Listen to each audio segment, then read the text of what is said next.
Hello বন্ধুরা, giving ম্যাথে আমি প্রিয়াঙ্কা। চলো দেখি শেষের অঙ্কটা কী আছে।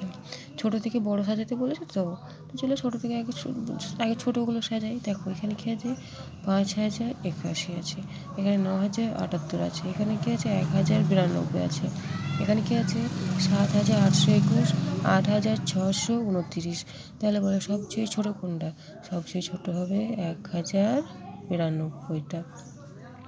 তার থেকেও ছোটো হচ্ছে কোনটা? ৫,০৮১টা। ঠিক আছে, তারপরে ছোটো হচ্ছে তোমার ৭,৮২১, তারপরে হবে ৮,৬২৬, তারপরে হবে ৯,০৭৮।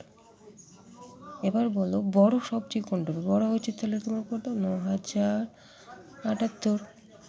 তার থেকে বড় হচ্ছে ৮,৬২৯, তারপরে হবে তোমার ৭,৮২১, তারপরে হবে ৫,০৮১, তারপরে হবে ১,০৯২। আশা করি তোমাদেরকে আমি ঠিকমতো বোঝাতে পারলাম। ঠিক আছে।